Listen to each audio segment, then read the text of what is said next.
Hello everyone, welcome back to Buried Files. And tonight, we're diving into true cruise ship horror stories that maritime authorities have spent decades trying to bury. Coast Guard incident reports reveal that 127 passengers have experienced unexplainable encounters in restricted ship areas over the past 8 months, with emergency response teams finding rooms that shouldn't exist according to official deck plans.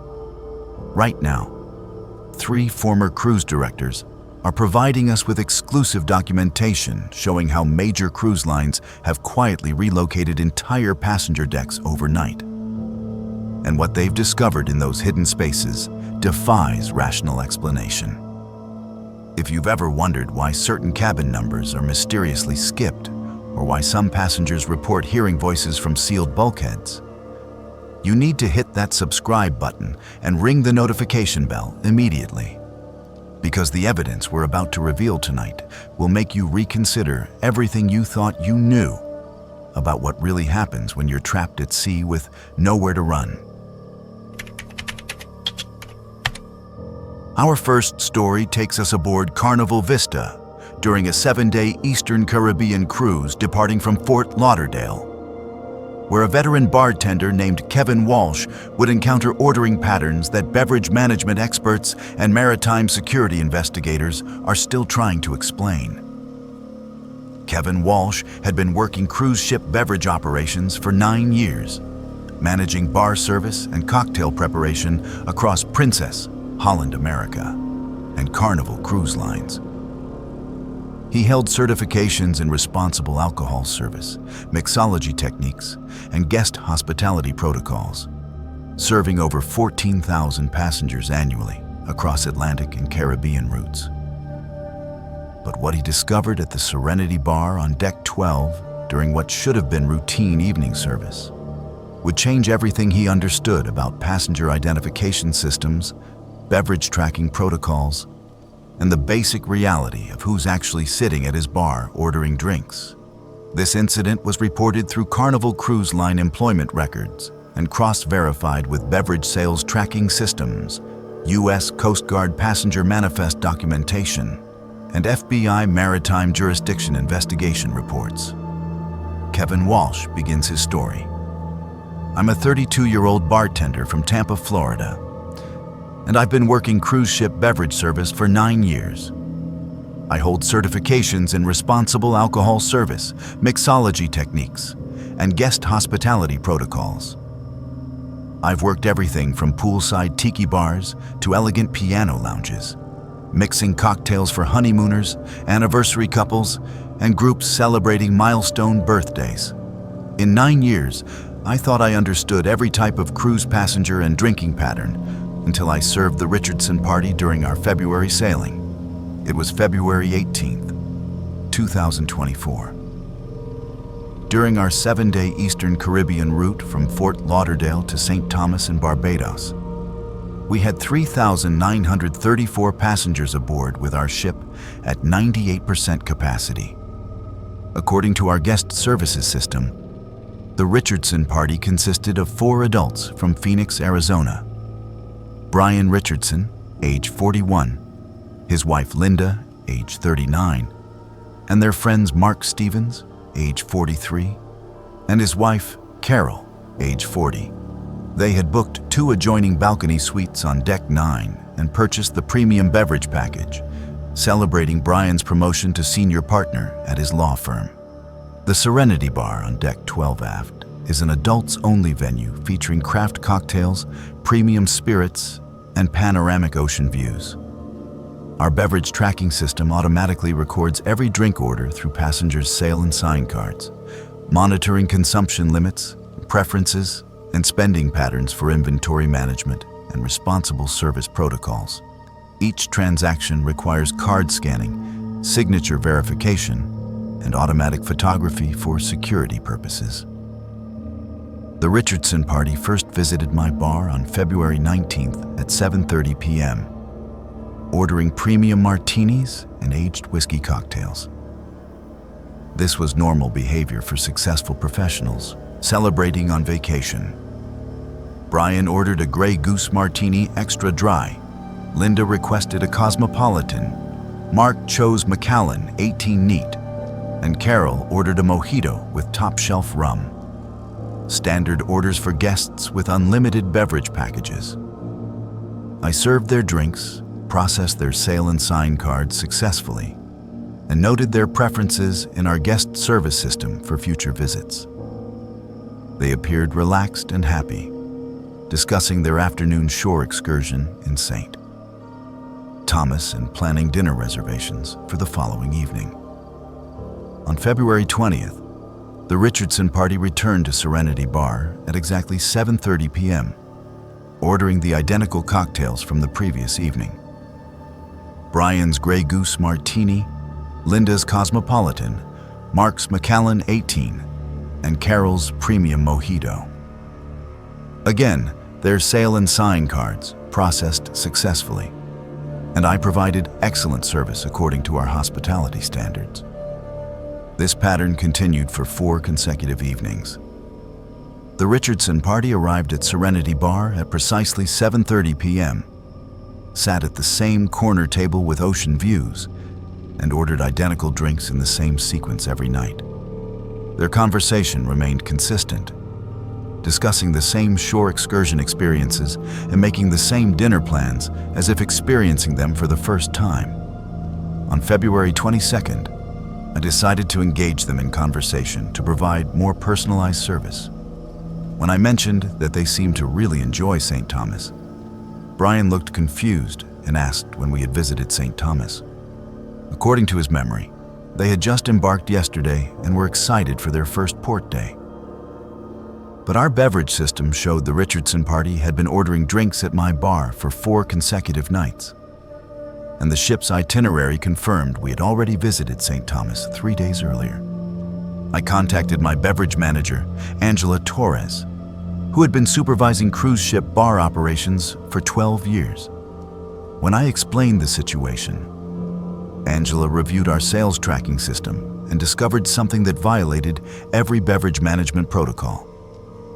The Richardson party's sale and sign cards showed drink purchases at Serenity Bar every night since embarkation. But their cards also showed simultaneous beverage purchases at 3 other ship bars during the exact same time periods. According to our system, they were ordering drinks at the pool bar on deck 11, the sports bar on deck 6, and the wine bar on deck 5 at precisely 7:30 p.m. each evening while sitting at my bar. Angela immediately contacted guest services to verify the Richardson party's cabin locations and activity patterns. Guest services manager Robert Kim confirmed that their balcony suites on deck 9 showed no keycard access since embarkation day. The electronic door locks had no record of anyone entering or leaving their cabins, and housekeeping reported that both suites appeared untouched with beds unslept in and amenities unused. But our beverage tracking system confirmed they were purchasing drinks throughout the ship nightly, while simultaneously having no presence in their assigned accommodations. Angela contacted ship security, and Security Chief Maria Gonzalez arrived to investigate the impossible beverage sales patterns. She reviewed our point-of-sale system data and discovered that the Richardson party's sale and sign cards were generating purchase authorizations that exceeded our system's capabilities. Their cards showed beverage purchases totaling $847 per night across multiple venues. But premium beverage packages are limited to $65 per person per day. Our system should have automatically declined transactions exceeding package limits. But the Richardson cards continued processing unlimited purchases without triggering any spending restrictions. Security Chief Gonzalez immediately pulled surveillance footage from all bar locations showing Richardson party activity. What we discovered was impossible according to every security protocol we had in place. The cameras clearly showed Brian, Linda, Mark, and Carol sitting at tables in 4 different bars simultaneously at 7:30 p.m. each evening. Identical conversations, identical drink orders, and identical interactions with bartenders across multiple venues at the same time. Our facial recognition software confirmed positive identification matches. But the footage showed the same 4 people present in locations that were physically impossible to reach simultaneously. Security Chief Gonzalez contacted the ship's bridge and requested permission to conduct a passenger welfare check with medical staff present. Dr. Jennifer Park, our chief medical officer, joined the investigation to verify the Richardson party's physical well-being. When we approached their corner table at Serenity Bar on February 23rd, Dr. Park conducted discreet observation of their vital signs using handheld monitoring equipment. Her readings showed no detectable heartbeat, no respiratory activity, and no body temperature signatures from any of the 4 Richardson party members. But they were sitting at my bar, holding conversations, consuming cocktails, and interacting normally with staff and other passengers. Thermal imaging equipment showed no heat signatures where they were sitting, and audio equipment detected their voices without identifying the source of the sound. The ship's captain, Lisa Rodriguez, was briefed on the situation and immediately contacted Carnival's corporate security division through satellite communication. Within 6 hours, 2 corporate investigators boarded our ship via helicopter transfer while we were at sea between Barbados and Fort Lauderdale. They confiscated all beverage sales data, surveillance footage, and point-of-sale equipment related to the Richardson party's impossible purchasing patterns. Every bar staff member involved was required to sign additional confidentiality agreements under threat of immediate termination and legal prosecution. The official incident report classified the situation as a beverage management system malfunction causing duplicate sales transactions and false customer data. The Richardson party's charges were reversed, their sale and sign cards were deactivated, and their guest records were marked as system error resolved. But the corporate investigation revealed something more disturbing.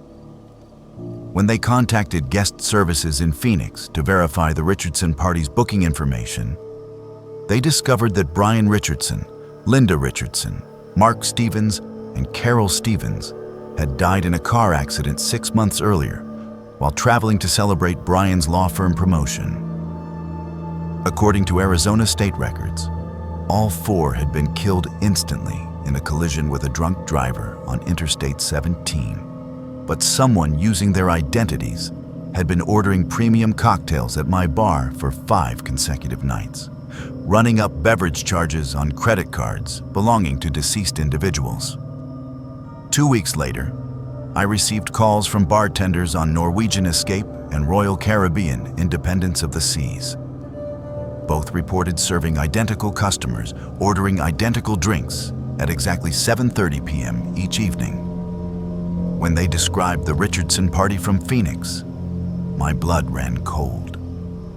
The same 4 people who had died in Arizona were apparently continuing their cruise vacation across multiple ships and cruise lines. I requested transfer to daytime poolside bar service, where passenger activity is more visible and monitored. I no longer work evening shifts at intimate bar venues, and I avoid serving guests who order the same cocktails in identical sequences night after night. But sometimes during quiet evening shifts, I notice 4 empty chairs at the corner table with ocean views. The chairs have subtle indentations, as if recently occupied. And occasionally, I find cocktail napkins with moisture rings from drinks I never served. And when I check our beverage sales system the following morning, those phantom transactions always show up in our daily reports with payment authorization from sale and sign cards that should never exist. This account has been cross-verified with Carnival Vista employment records, beverage management system documentation, Arizona Department of Motor Vehicles death certificates for the Richardson party, and corporate security investigation files. Kevin Walsh continues working for Carnival Cruise Line, but has never publicly discussed this incident until now.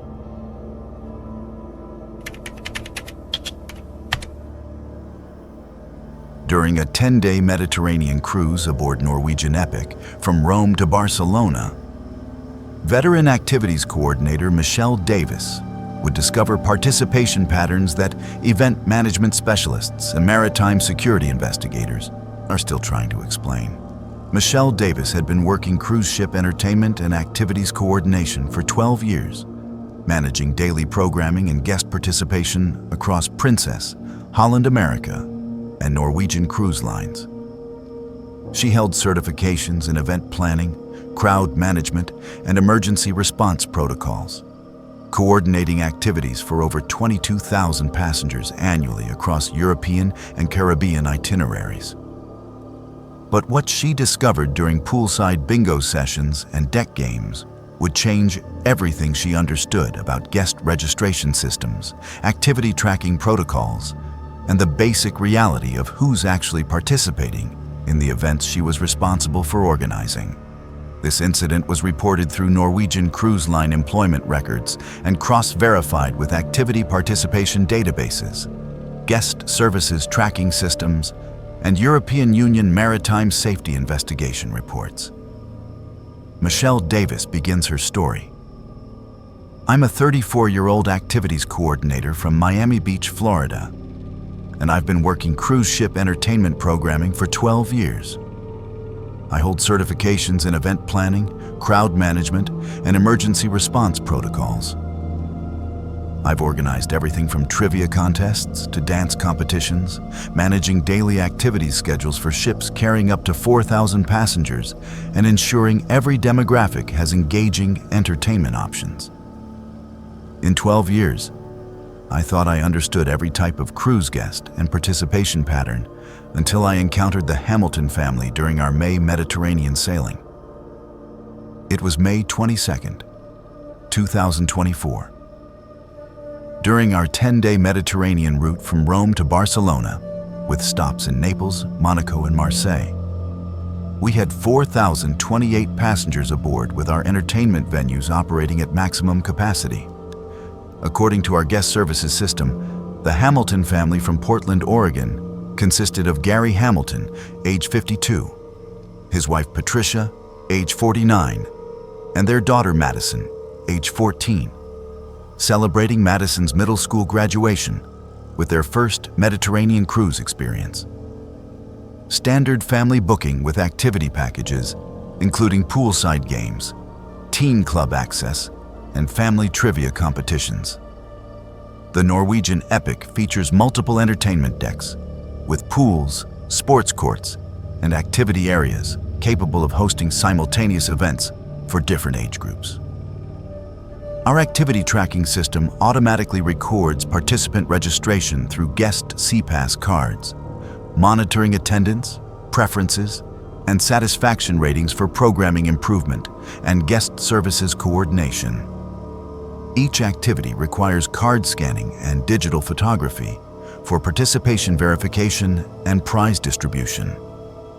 The Hamilton family first participated in my poolside bingo session on May 23rd at 2 p.m., arriving early to secure good seating near the main activity pool on Deck 12. This was typical behavior for families wanting to participate together in organized entertainment. Gary purchased bingo cards for the family. Patricia organized their seating arrangement, and Madison expressed excitement about potentially winning cruise ship prizes. I processed their CPass cards successfully, provided bingo cards and markers, and noted their enthusiasm in our guest satisfaction tracking system. They appeared relaxed and engaged, cheering for other winners and expressing disappointment when they didn't win. Exactly as expected from first-time cruise passengers experiencing organized activities. During the bingo session, Madison Hamilton called out, "Bingo!" on game number 4, presenting a valid winning card with the correct pattern. I verified her win, awarded the prize according to our protocols, and had our photographer capture the celebration moment for their cruise memories. Standard procedure for family entertainment programming. On May 24th, the Hamilton family returned to poolside bingo at exactly 2 p.m., sitting in identical seating positions and purchasing the exact same number of bingo cards. Their behavior remained consistent with the previous day.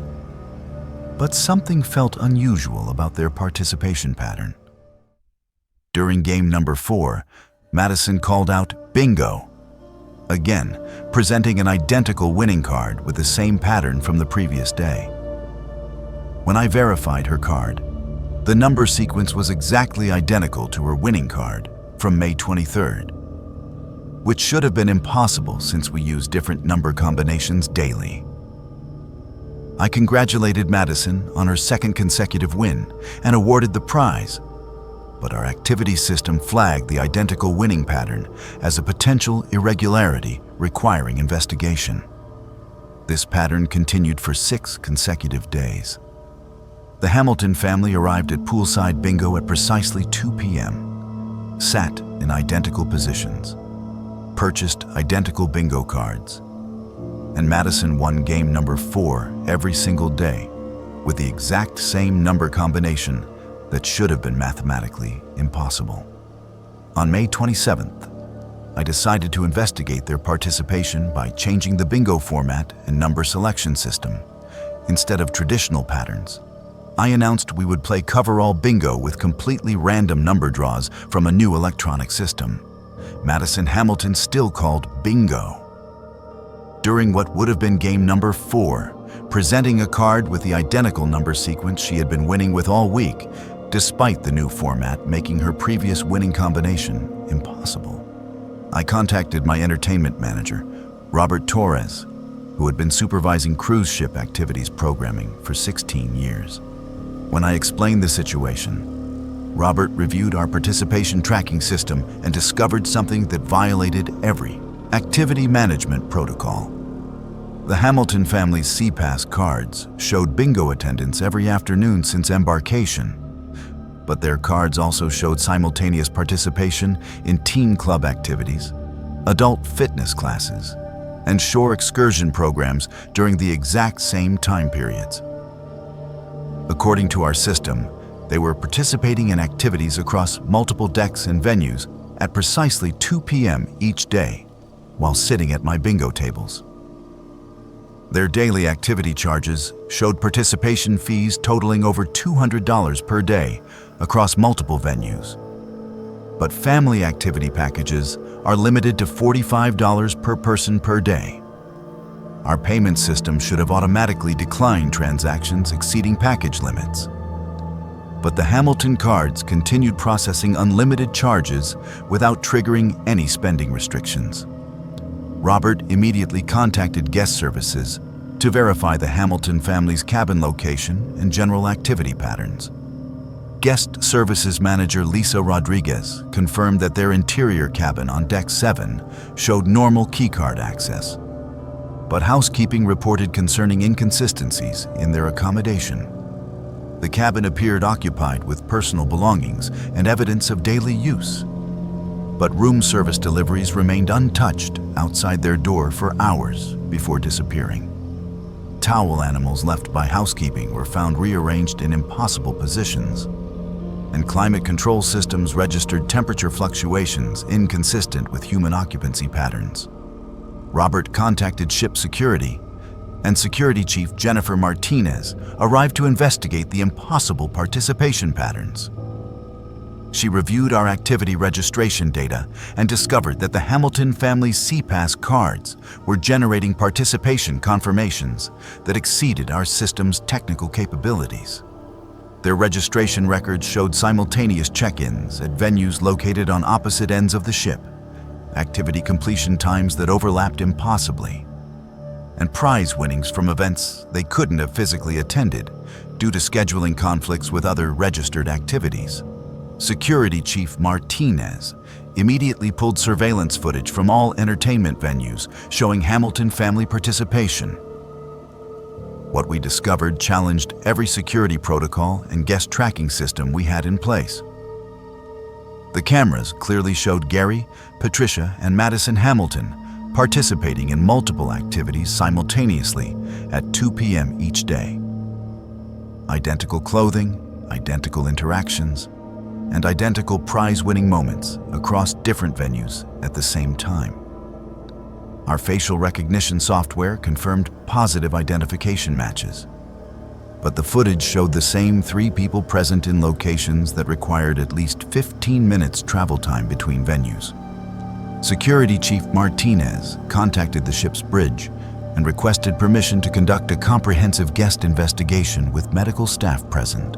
Dr. Amanda Kim, our chief medical officer, joined the investigation to verify the Hamilton family's physical well-being during activity participation. When we approached the Hamilton family during bingo on May 28th, Dr. Kim conducted discreet observation using handheld medical monitoring equipment. Her readings showed no detectable vital signs, no respiratory patterns, and no body temperature signatures from any of the 3 Hamilton family members. But they were actively participating in my bingo session, calling out numbers, marking cards, and celebrating Madison's inevitable win in game number 4. Thermal imaging equipment showed no heat signatures where they were sitting, and electromagnetic field detectors registered anomalous readings inconsistent with living human presence. The ship's captain, Carlos Rodriguez, was briefed on the situation and immediately contacted Norwegian's corporate security division through satellite communication. Within 10 hours, 3 corporate investigators boarded our ship via helicopter transfer while we were at sea between Marseille and Barcelona. They confiscated all activity participation data, surveillance footage, and registration system equipment related to the Hamilton family's impossible activity patterns. Every entertainment staff member involved was required to sign additional confidentiality agreements under threat of immediate termination and legal prosecution. The official incident report classified the situation as an activity management system malfunction, causing duplicate registration records and false participation tracking. The Hamilton family's activity charges were reversed, their SeaPass cards were deactivated, and their remaining event registrations were canceled for the final 2 days of the cruise. But the corporate investigation revealed information that made the situation more disturbing. When they contacted guest services in Portland to verify the Hamilton family's booking information, they discovered that Gary, Patricia, and Madison Hamilton had died in a car accident 7 months earlier while traveling to book their Mediterranean cruise vacation. According to Oregon State Police records, all 3 had been killed in a collision with a truck on Highway 26 while driving to their travel agent's office to finalize cruise reservations. But someone using their identities had been participating in activities aboard our ship, winning prizes and creating memories for a vacation they had never lived to experience. 2 weeks later, I received calls from activities coordinators on Royal Caribbean Oasis of the Seas and Celebrity Solstice. Both reported identical guests participating in identical activities with identical winning patterns at exactly 2 p.m. daily. When they described the Hamilton family from Portland and Madison's consistent bingo wins, I felt my blood run cold. The same 3 people who had died in Oregon were apparently continuing their cruise vacation activities across multiple ships and cruise lines. I requested transfer to adult-only entertainment programming, where participation patterns are less predictable and family dynamics don't create emotional attachment to regular participants. I no longer coordinate family activities, and I avoid organizing events where the same guests participate daily with identical behaviors. But sometimes during bingo setup, I notice that the front row seating area has subtle indentations as if recently occupied. The chairs show wear patterns consistent with regular use, and occasionally I find completed bingo cards with Madison's winning number combination from events I never hosted. And when I review our daily participation reports, those phantom registrations always appear in our activity summaries with SeaPass authorization from cards belonging to people who should never be aboard our ship.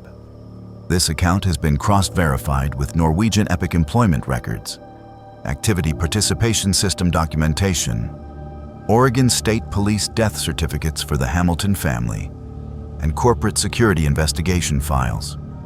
Michelle Davis continues working for Norwegian Cruise Line, but has never publicly discussed this incident until now.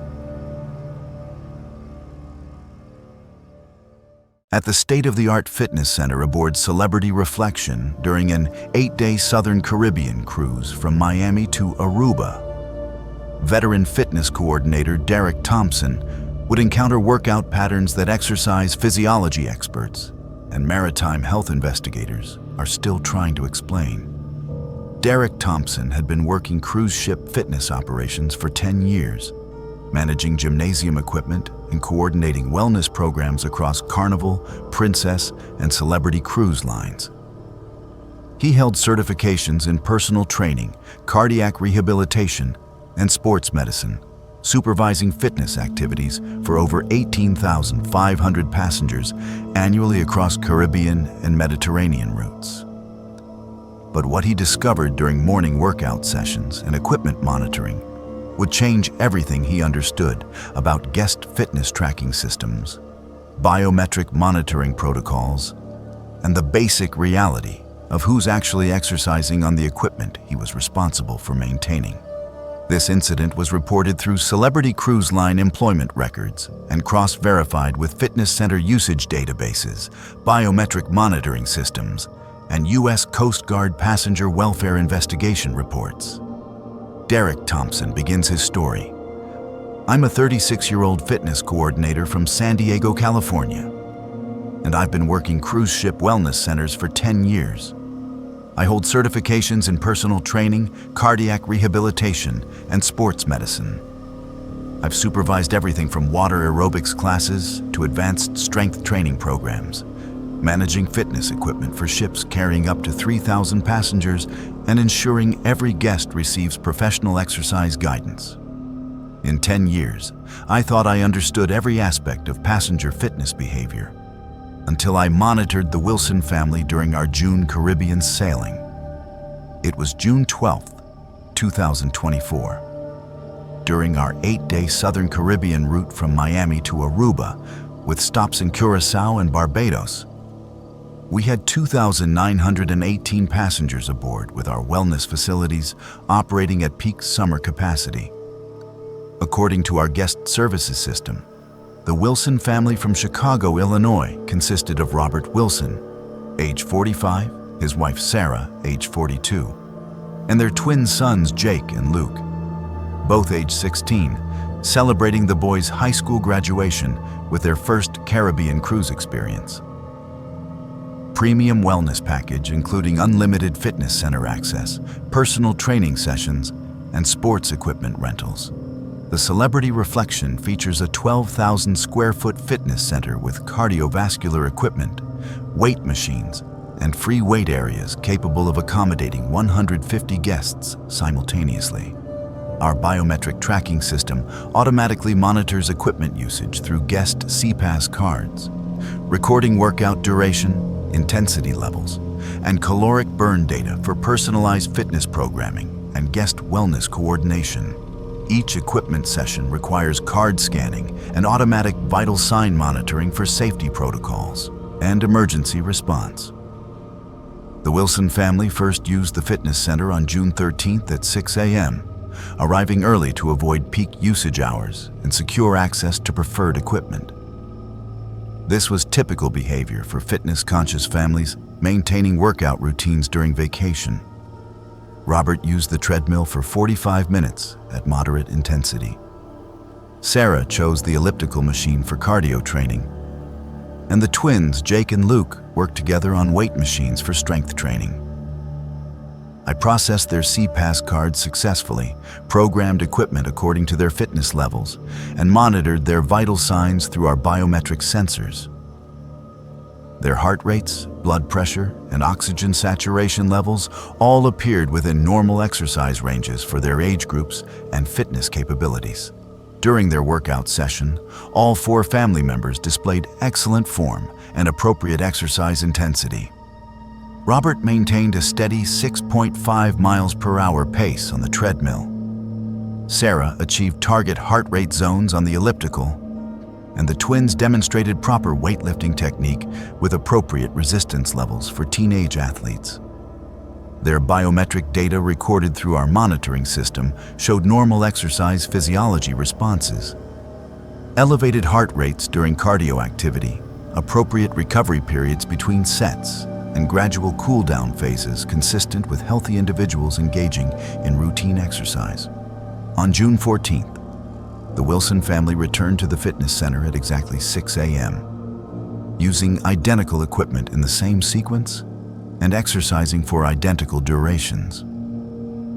Their workout patterns remained precisely consistent with the previous day, but our biometric monitoring system began recording unusual data inconsistencies.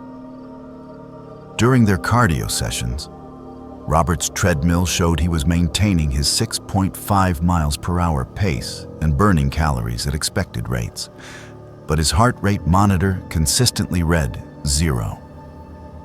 Sarah's elliptical machine displayed normal resistance and distance metrics, while her pulse sensors showed no detectable heartbeat. The twins' weight training generated appropriate resistance readings and rep counts, while their vital sign monitors indicated no respiratory activity or blood pressure changes. Our equipment was functioning normally and recording accurate exercise data, but the biometric sensors detected no living physiological responses from any of the Wilson family members. This pattern continued for 5 consecutive mornings. The Wilson family arrived at the fitness center at precisely 6 a.m., performed identical workout routines with identical equipment settings, and generated normal exercise data while displaying no detectable vital signs throughout their entire fitness sessions. On June 17th, I decided to investigate their workout patterns by conducting personal fitness assessments during their exercise sessions. When I approached Robert on the treadmill to check his form and offer training advice, I noticed he wasn't breathing heavily despite maintaining a 6.5 miles per hour pace for 35 minutes. I attached additional heart rate monitoring equipment to verify our sensor accuracy. But the backup monitors also showed 0 pulse while Robert continued running at moderate intensity without any signs of physical exertion or fatigue. I contacted my fitness manager, Lisa Rodriguez, who had been supervising cruise ship wellness operations for 14 years. When I explained the biometric inconsistencies, Lisa reviewed our equipment monitoring system and discovered something that violated every fitness center safety protocol. The Wilson family's CPAS cards showed fitness center attendance every morning since embarkation, but their cards also showed simultaneous participation in swimming pool activities, rock climbing wall sessions, and sports deck programs during the exact same time periods. According to our system, they were exercising in multiple fitness venues across different decks at precisely 6 a.m. each day while using equipment in our main fitness center. Their daily wellness charges showed activity fees totaling over $150 per day across multiple venues. But premium wellness packages are limited to $65 per person per day. Our payment system should have automatically declined transactions exceeding package limits. But the Wilson cards continued processing unlimited charges without triggering any spending restrictions. Lisa immediately contacted guest services to verify the Wilson family's cabin location and general activity patterns. Guest services manager Michael Chen confirmed that their balcony suite on Deck 9 showed normal keycard access patterns. But housekeeping reported disturbing inconsistencies in their accommodation. The suite appeared occupied with exercise clothing and sports equipment scattered throughout. But the bathroom showed no evidence of shower usage despite obvious signs of daily workout activities. Towels remained dry and unused, while athletic gear appeared damp with perspiration, and air conditioning systems registered no humidity changes consistent with human respiration or body heat. Lisa contacted ship security, and Security Chief Patricia Martinez arrived to investigate the impossible fitness patterns. She reviewed our biometric monitoring data and discovered that the Wilson family's exercise sessions were generating equipment usage statistics that exceeded our system's technical capabilities. Their workout records showed simultaneous equipment operation at fitness venues located throughout the ship, exercise duration times that overlapped impossibly, and caloric burn calculations from activities they couldn't have physically performed due to conflicting venue reservations. Security Chief Martinez immediately pulled surveillance footage from all fitness facilities showing Wilson family participation. What we discovered challenged every safety protocol and guest monitoring system we had in place. The cameras clearly showed Robert, Sarah, Jake, and Luke Wilson exercising at multiple fitness venues simultaneously at 6 a.m. each morning. Identical workout clothing, identical exercise routines, and identical equipment usage patterns across different locations at the same time. Our facial recognition software confirmed positive identification matches, but the footage showed the same 4 people present in fitness centers separated by multiple decks and significant distances.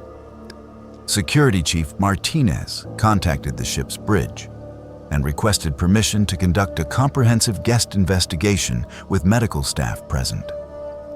Dr. Jennifer Torres, our chief medical officer, joined the investigation to verify the Wilson family's physical condition during exercise activities. When we approached the Wilson family during their workout on June 18th, Dr. Torres conducted discrete observation using advanced medical monitoring equipment. Her readings showed no detectable pulse, no respiratory patterns, no body temperature, and no metabolic activity from any of the 4 Wilson family members. But they were actively exercising on our fitness equipment, completing full workout routines, and operating machines that required physical strength and coordination. Thermal imaging equipment showed no heat signatures from their bodies, and electromagnetic field detectors registered anomalous readings inconsistent with living human exercise activity.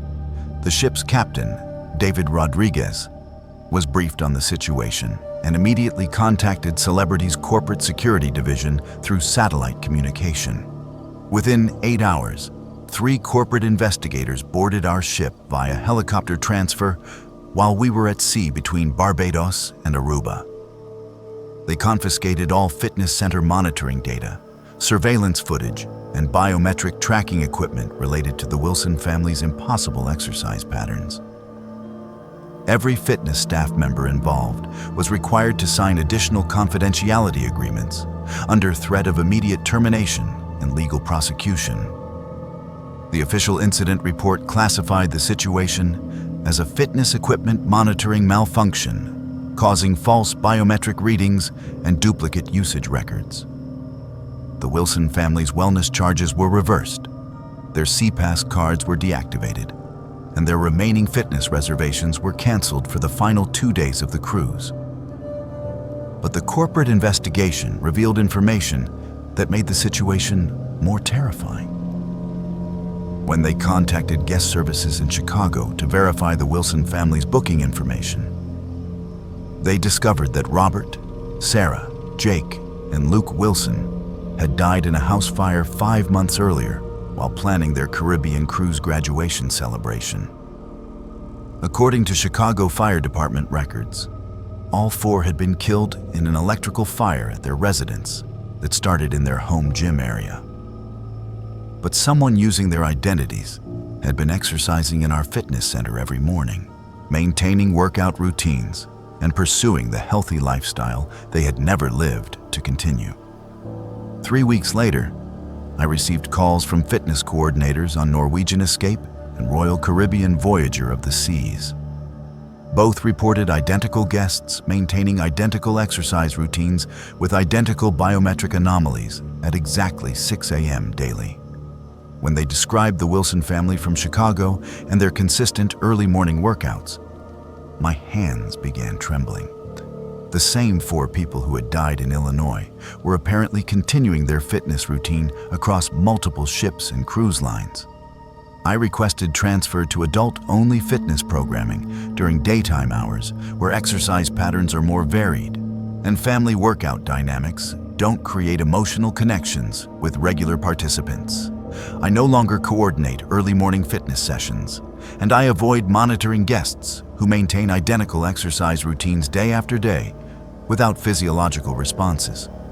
But sometimes, during equipment maintenance, I notice that the cardio machines show recent usage indicators despite being unused since the previous day. The treadmills have subtle wear patterns from running shoes, and occasionally I find water bottles and towels left behind from workouts I never supervised. And when I review our daily fitness reports, those phantom usage records always appear in our activity summaries with CPAS authorization from cards belonging to people who should never be aboard our ship. This account has been cross-verified with Celebrity Reflection employment records, Fitness Center monitoring system documentation, Chicago Fire Department death certificates for the Wilson family, and corporate security investigation files. Derek Thompson continues working for Celebrity Cruise Line, but has never publicly discussed this incident until now.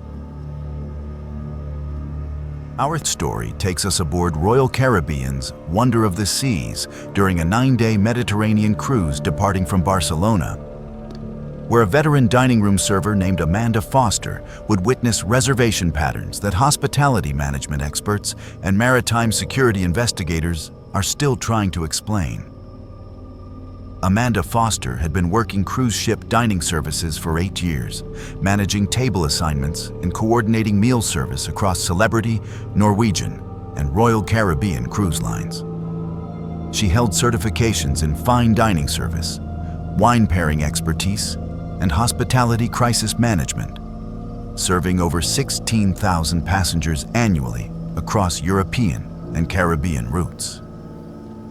But what she discovered at table 42 in the Cascades main dining room during what should have been routine dinner service would change everything she understood about reservation systems, guest payment protocols, and the basic reality of who's actually sitting at the tables she was responsible for serving. This incident was reported through Royal Caribbean employment records and cross-verified with dining reservation databases, European Union maritime documentation, and Coast Guard passenger tracking investigation reports. Amanda Foster begins her story. I'm a 28-year-old dining room server from Orlando, Florida, and I've been working cruise ship restaurant operations for 8 years. I hold certifications in fine dining service, wine pairing expertise, and hospitality crisis management. I've served everyone from intimate anniversary dinners to large family celebrations, managing up to 12 tables per evening shift and ensuring every guest receives 5-star dining experiences.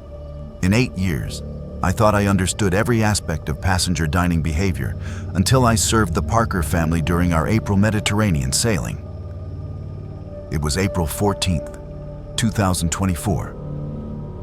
During our 9-day Mediterranean route from Barcelona to Rome, with stops in Monaco, Florence, and Naples, we had 6,988 passengers aboard with our largest dining rooms operating at full capacity. According to our reservation management system, table 42 in Cascades main dining room was assigned to the Parker family from Denver, Colorado. Thomas Parker, age 48, his wife Rebecca, age 45, and their son Daniel, age 17. Celebrating Daniel's high school graduation with their first European cruise vacation. Premium dining package with wine pairings and specialty course selections. Reservation confirmed for 7 p.m. seating throughout the entire cruise.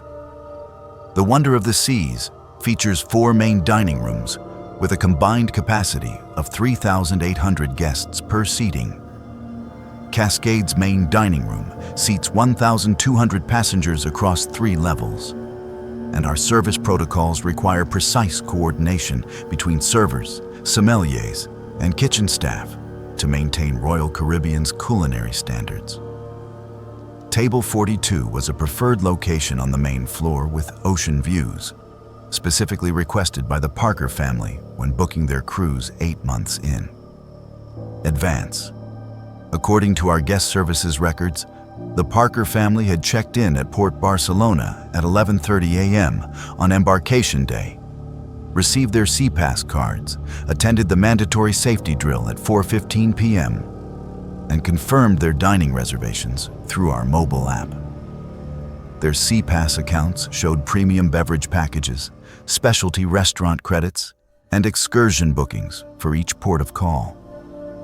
On April 15th, during our first formal dining service, I prepared table 42 according to the Parker family's preferences listed in our system. White tablecloth service, fresh orchid centerpiece, premium silverware, and wine glasses for their selected pairing menu. The family arrived promptly at 7 p.m., appearing well-dressed and excited about their dining experience. Thomas ordered the Mediterranean sea bass with wine pairing. Rebecca chose the herb-crusted lamb with Chianti selection. And Daniel requested the lobster thermidor with sparkling cider. Standard selections for a family celebrating a special occasion. I provided attentive service throughout their 3-course meal, and they expressed satisfaction with both food quality and presentation. They paid their bill through their SeaPass card successfully, left a generous gratuity, and confirmed their reservation for the following evening before departing at 9:15 p.m. On April 16th, the Parker family returned to table 42 at exactly 7 p.m., wearing identical clothing from the previous evening and ordering the exact same meals in the same sequence. Thomas's Mediterranean sea bass, Rebecca's herb-crusted lamb, and Daniel's lobster thermidor with identical wine pairings and beverage selections. Their conversation remained eerily consistent, discussing the same topics about Daniel's graduation plans and their excitement about visiting Florence the next day.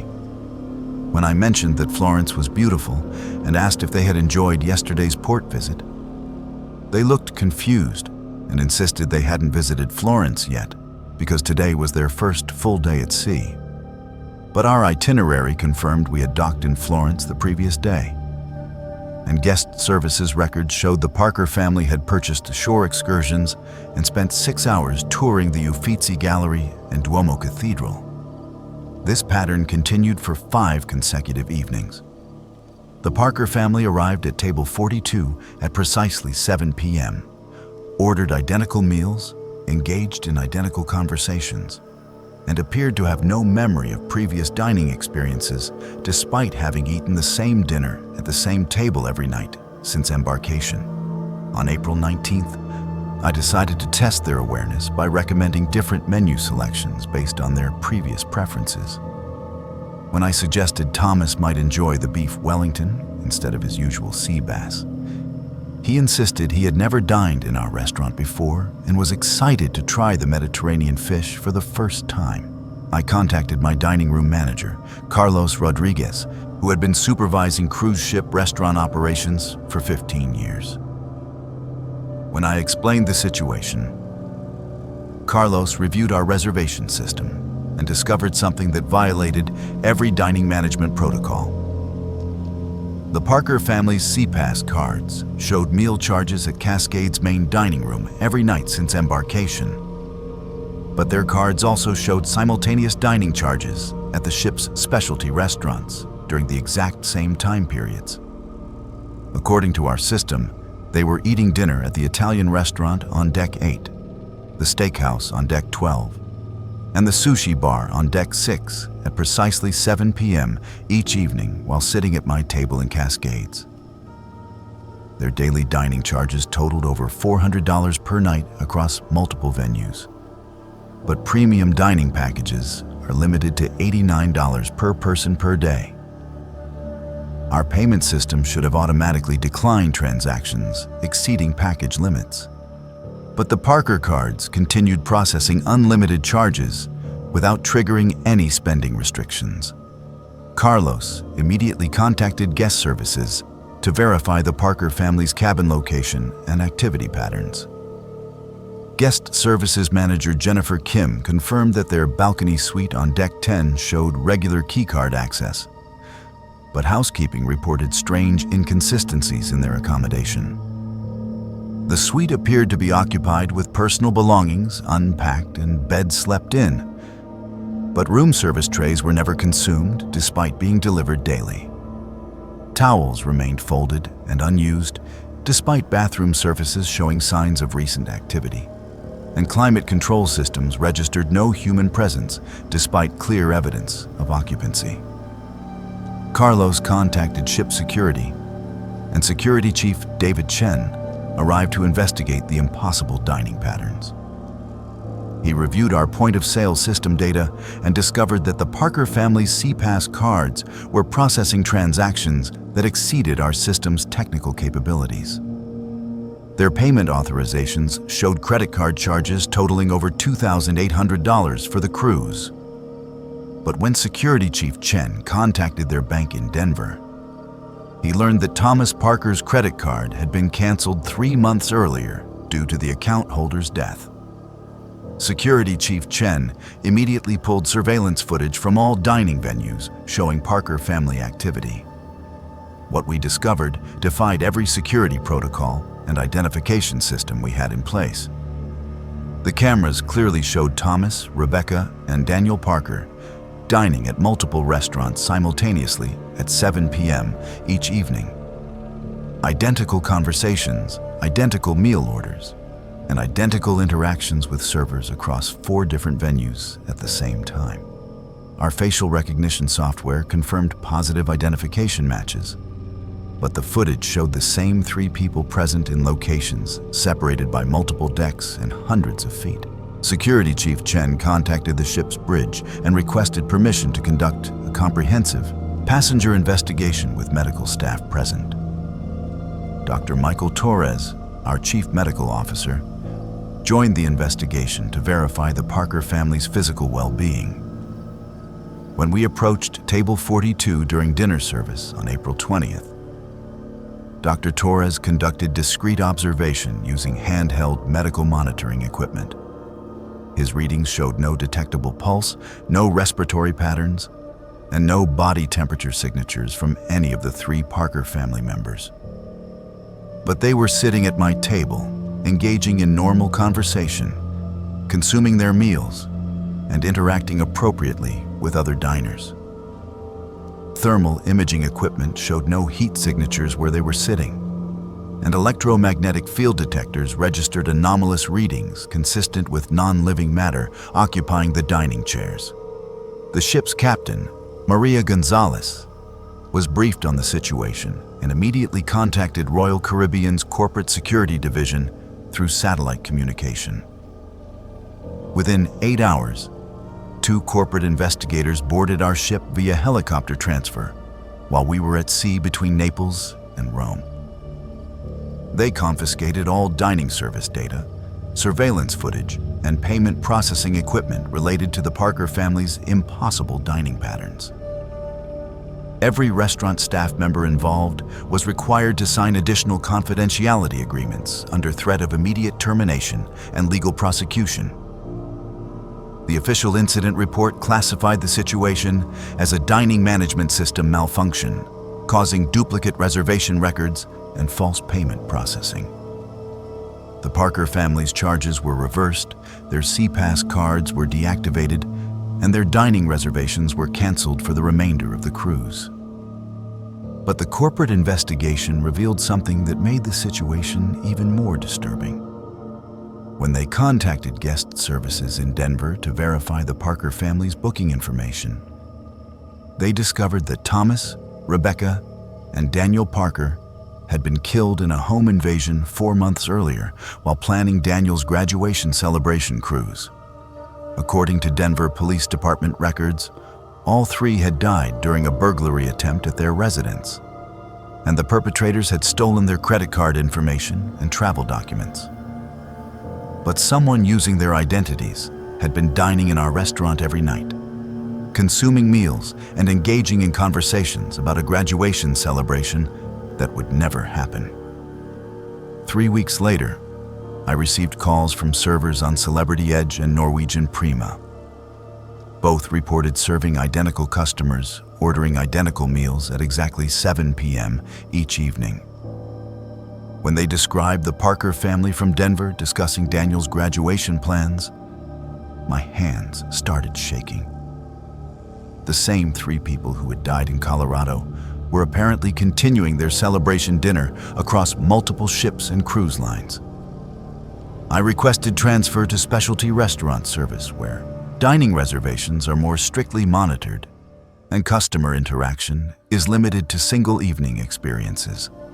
I no longer work main dining room assignments, and I avoid serving guests who order identical meals night after night without any awareness of repetition.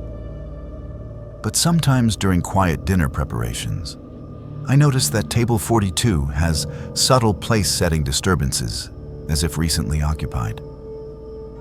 The chairs have indentations consistent with recent seating, and occasionally I find wine stains on the tablecloth from glasses I never served.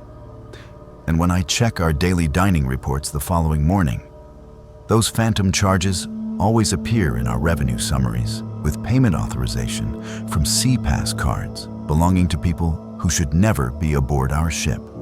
This account has been cross-verified with Royal Caribbean Wonder of the Seas employment records, dining reservation system documentation, Denver Police Department death certificates for the Parker family, and corporate security investigation files. Amanda Foster continues working for Royal Caribbean, but has never publicly discussed this incident until now. Inside the Grand Casino aboard Princess Crown during a 12-day Alaska cruise from Seattle to Juneau, veteran casino operations manager Brian Kelly would encounter gambling patterns that gaming regulation experts and maritime security investigators are still trying to explain. Brian Kelly had been working cruise ship casino operations for 13 years, managing table games and electronic gaming systems across Carnival, Royal Caribbean, and Princess Cruise Lines. He held certifications in gaming regulations, responsible gambling protocols, and casino security procedures, overseeing gaming activities for over 25,000 passengers annually across Alaska and Caribbean routes. But what he discovered at Blackjack Table 7 and Slot Machine Bank C during what should have been routine gaming floor supervision would change everything he understood about player tracking systems, credit verification protocols, and the basic reality of who's actually gambling at the tables and machines he was responsible for monitoring. This incident was reported through Princess Cruise Line employment records and cross-verified with casino gaming databases, Alaska Gaming Commission documentation, and U.S. Coast Guard passenger manifest investigation reports. Brian Kelly begins his story. I'm a 41-year-old casino operations manager from Las Vegas, Nevada, and I've been working cruise ship gaming for 13 years. I hold certifications in gaming regulations, responsible gambling protocols, and casino security procedures. I've supervised everything from penny slot tournaments to high-stakes poker games, managing casino floors for ships carrying up to 3,500 passengers, ensuring every gaming transaction complies with international maritime gambling regulations. In 13 years, I thought I understood every type of cruise passenger gambling behavior until I monitored the Morrison family during our July Alaska sailing. It was July 9th, 2024. During our 12-day Alaska inside passage route from Seattle to Juneau with stops in Ketchikan, Skagway, and Glacier Bay, we had 3,142 passengers aboard, with our casino operating at maximum summer season capacity. According to our guest services system, the Morrison family from Austin, Texas consisted of Donald Morrison, age 58, his wife Helen, age 55, and their adult daughter Christina, age 28, celebrating Donald's early retirement with their first Alaska cruise experience. Premium gaming package including casino credits, complimentary beverage service, and VIP table game access. The Princess Crown features a 4,500 square foot casino with 24 table games, 180 slot machines, and electronic gaming stations capable of accommodating 400 guests simultaneously. Our player tracking system automatically monitors all gaming activity through guest princess cards, recording bet amounts, playing duration, wins and losses for regulatory compliance and responsible gambling oversight. Each gaming session requires card insertion and automatic transaction logging for security, protocols, and tax reporting requirements. The Morrison family first entered the casino on July 10th at 8 p.m., heading directly to Blackjack Table 7, which offered $25 minimum bets suitable for recreational players. This was typical behavior for families wanting to experience casino gaming together during their vacation. Donald sat at first base position, Helen took the middle seat, and Christina occupied third base, creating a family gaming unit at the same table. I processed their princess cards successfully, activated their gaming credits according to their premium package, and observed their initial betting patterns. Donald started with conservative $25 bets. Helen played $50 hands occasionally, and Christina maintained steady $25 wagers. Standard recreational gambling behavior for first-time cruise casino visitors. During their 3-hour session, the Morrison family displayed typical family gambling dynamics. They celebrated each other's wins, commiserated over losses, and maintained friendly conversation with dealer Maria Santos and other players at the table. Their total losses for the evening were $847, within normal parameters for their credit limits and gaming package allowances. Their princess cards recorded all transactions successfully, and our surveillance cameras documented normal playing behavior throughout their session. They left the casino at 11:15 p.m., expressing satisfaction with their entertainment experience and plans to return the following evening.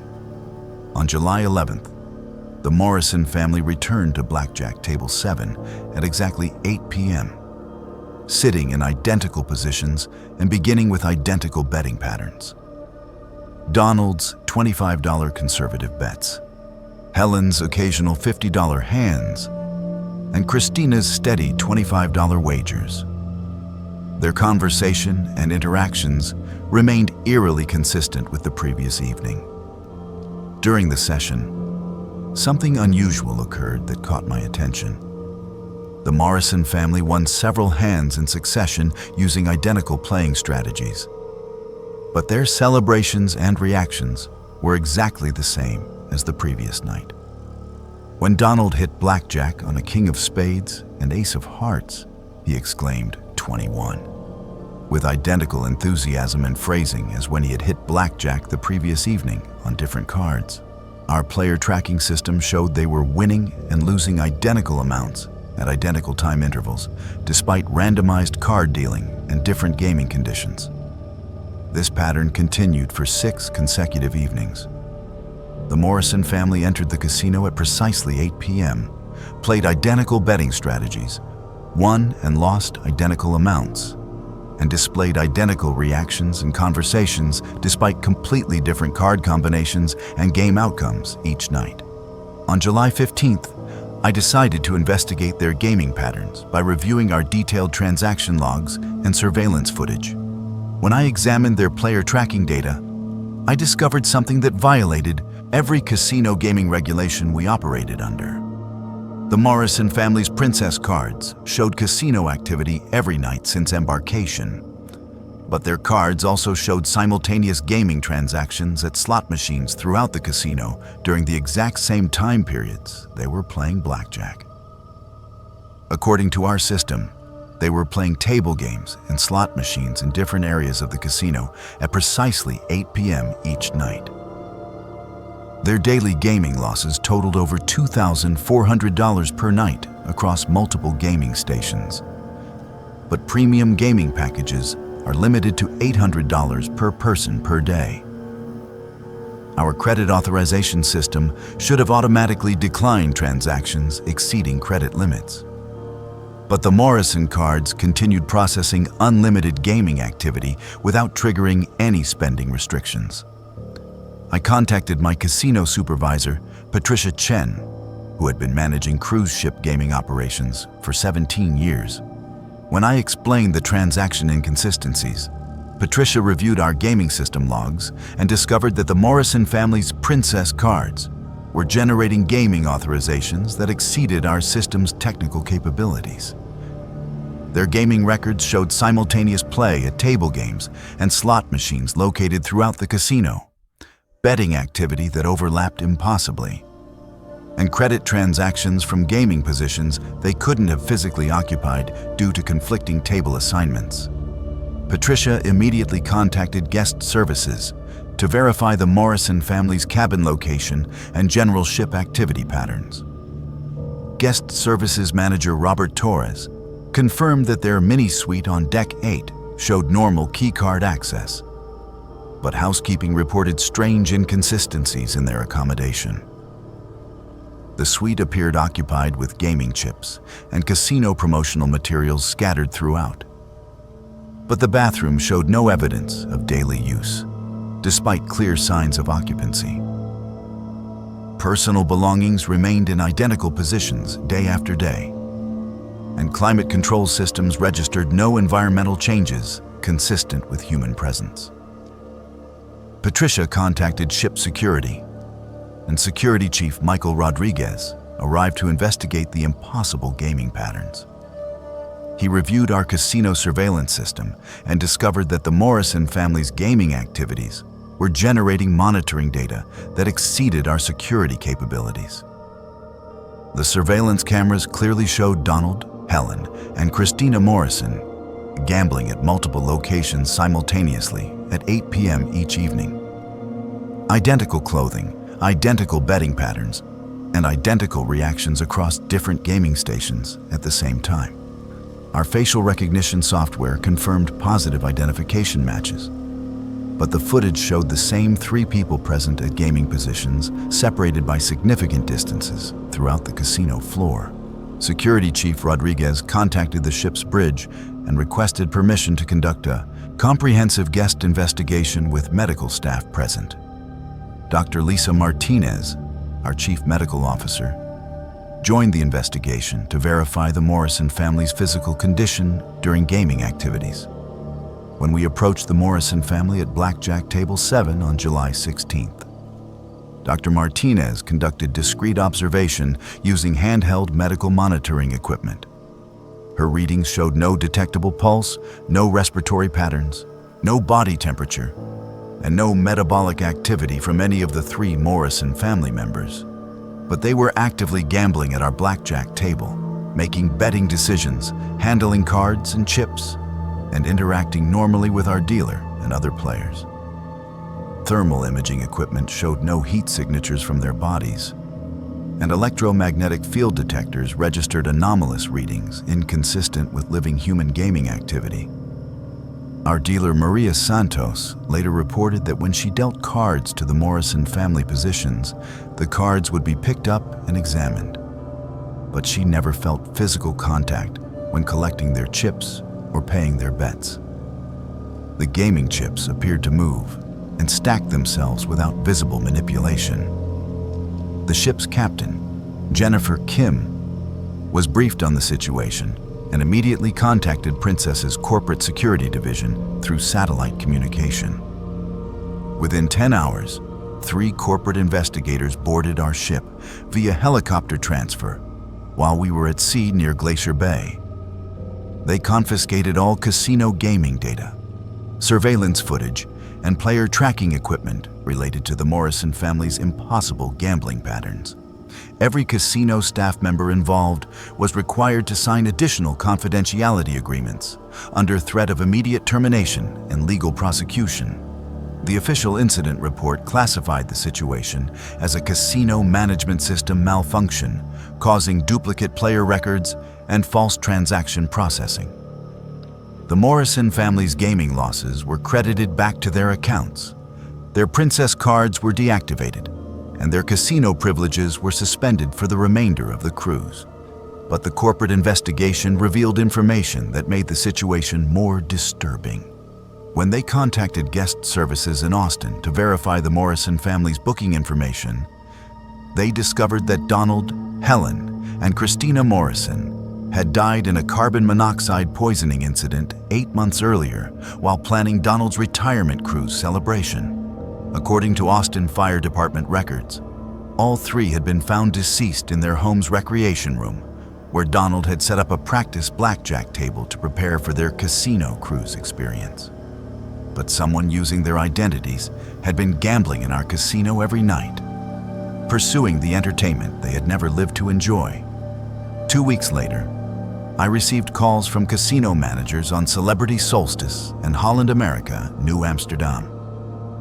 Both reported identical guests maintaining identical gambling patterns with identical transaction anomalies at exactly 8 p.m. daily. When they described the Morrison family from Austin and their consistent blackjack table preferences, my hands started shaking. The same 3 people who had died in Texas were apparently continuing their casino gaming across multiple ships and cruise lines. I requested transfer to daytime slot machine operations, where gaming patterns are more random and family gambling dynamics don't create personal connections with regular players. I no longer supervise evening table games, and I avoid monitoring guests who maintain identical betting strategies night after night without physiological responses to wins and losses. But sometimes during casino floor preparation, I notice that Blackjack Table 7 has subtle chip impressions and card placement patterns as if recently used. The betting circles show wear marks from gaming chips, and occasionally I find casino promotional coupons left behind from players I never served. And when I review our daily gaming reports, those phantom transactions always appear in our revenue summaries with Princess card authorization from accounts belonging to people who should never be aboard our ship. This account has been cross-verified with Princess Crown employment records, casino gaming system documentation, Austin Fire Department death certificates for the Morrison family, and corporate security investigation files. Brian Kelly continues working for Princess Cruise Line, but has never publicly discussed this incident until now. Aboard the luxurious Oceania Marina during a 14-day Mediterranean voyage from Venice to Athens, veteran shore excursion coordinator Sandra Williams would discover booking patterns that travel industry experts and maritime security investigators are still trying to explain.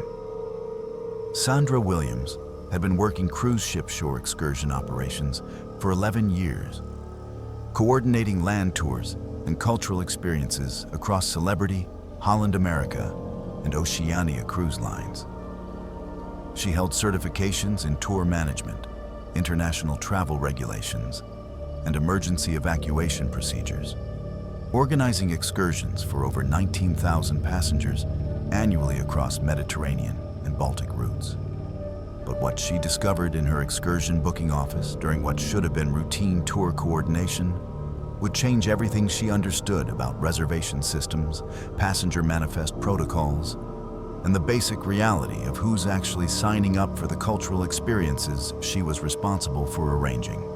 This incident was reported through Oceania Cruise Line employment records and cross-verified with shore excursion databases, European tour operator documentation, and Italian Maritime Authority investigation reports. Sandra Williams begins her story.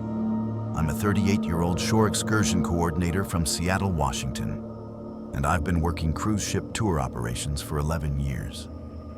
I hold certifications in tour management, international travel regulations, and emergency evacuation procedures. I've organized everything from walking tours of ancient ruins to complex multi-day overland adventures, coordinating with local tour operators in dozens of countries, and ensuring every guest receives authentic cultural experiences. In 11 years, I thought I understood every aspect of passenger tour preferences until I processed bookings for the Kennedy family during our August Mediterranean sailing. It was August 18th, 2024. During our 14-day Mediterranean route from Venice to Athens with stops in Dubrovnik, Santorini, and Mykonos, we had 1,245 passengers aboard, with our premium excursion program operating at peak summer capacity.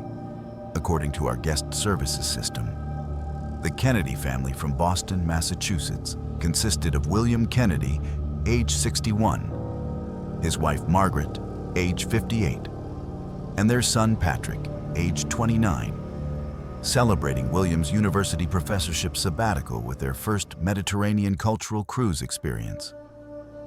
Deluxe excursion package including private tours, archaeological site access, and exclusive cultural experiences totaling $4,850 for the voyage.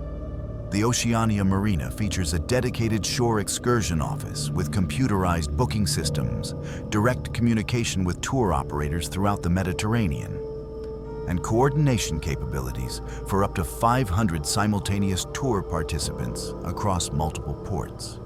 Our reservation tracking system automatically processes excursion bookings through guest marina cards, managing capacity limits, special requirements, and payment authorization for regulatory compliance and guest satisfaction optimization. The Kennedy family first visited my excursion office on August 19th at 10 a.m., requesting comprehensive cultural tours for every port of call. This was typical behavior for educated travelers wanting to maximize their Mediterranean experience. William expressed particular interest in Byzantine history tours. Margaret requested cooking classes and artisan workshops, and Patrick wanted archaeological site visits and museum experiences. I processed their marina cards successfully, confirmed availability for their requested tours, and coordinated special arrangements, including private guides, extended site access, and transportation upgrades according to their deluxe package benefits. Their total excursion bookings required coordination with 12 different tour operators across 6 ports, involving complex logistics and timing considerations. During our consultation, the Kennedy family displayed excellent knowledge of Mediterranean history and culture. William discussed Byzantine architecture with professional expertise. Margaret asked informed questions about local culinary traditions, and Patrick demonstrated graduate-level understanding of archaeological methodologies. They appeared genuinely excited about their upcoming cultural experiences. I confirmed their complete excursion schedule: Dubrovnik city walls and palace tours, Santorini volcano and winery experiences, Mykonos archaeological museum and traditional village visits, plus several smaller cultural activities. Total value $4,850 with payment processed successfully through their marina cards. On August 20th, our first port day in Dubrovnik, the Kennedy family was scheduled for their 9 a.m. city walls tour, followed by afternoon palace visits. According to tour operator Adriatic Heritage Tours, William, Margaret, and Patrick Kennedy participated fully in both scheduled activities, displayed exceptional cultural knowledge, and received outstanding satisfaction ratings from their private guide. But when I reviewed our passenger manifest and port security documentation that evening, I discovered something impossible according to our embarkation and immigration protocols. The Kennedy family had never actually boarded our ship in Venice. According to Italian Port Authority records, their passports had been rejected at customs due to visa irregularities, and they had been denied embarkation despite having valid reservations and excursion bookings. Their luggage remained in Venice port storage, and their marina cards had never been activated for shipboard use. Yet tour operator confirmations showed they had participated in Dubrovnik excursions, provided valid marina card payment authorization, and completed all scheduled activities with tour guides who confirmed their presence and participation. I immediately contacted my excursion manager, Robert Martinez, who had been supervising cruise, ship tour operations for 16 years. When I explained the manifest discrepancy, Robert reviewed our booking system and discovered that the Kennedy family's excursion reservations were generating confirmations that violated every passenger tracking protocol. Their marina cards showed successful payment processing for tours they were participating in, while simultaneously showing no embarkation record, no shipboard activity, and no valid passenger status in our computer systems. According to our records, they were taking tours from a ship they had never boarded. Robert immediately contacted guest services to verify Kennedy family status and location. Guest Services Manager Lisa Rodriguez confirmed that no passengers named Kennedy were aboard our vessel. Their reserved suite remained unoccupied, and Italian immigration had no record of them clearing customs in Venice. But tour operators in Dubrovnik were adamant that William, Margaret, and Patrick Kennedy had participated in their cultural tours, demonstrated extensive historical knowledge, and paid for additional services using valid marina cards that shouldn't exist. On August 21st, our port day in Santorini, the Kennedy family was scheduled for volcano tours and winery experiences. I decided to investigate personally by coordinating directly with tour operator Aegean Cultural Experiences to monitor their participation. Tour guide Dimitrios Papadopoulos confirmed that the Kennedy family boarded his tour bus at 10 a.m., participated enthusiastically in volcano hiking, asked intelligent questions about geological formations, and enjoyed wine tastings at 3 traditional wineries. He described William as knowledgeable about Mediterranean viticulture, Margaret as engaged with local cultural traditions, and Patrick as fascinated by volcanic geology.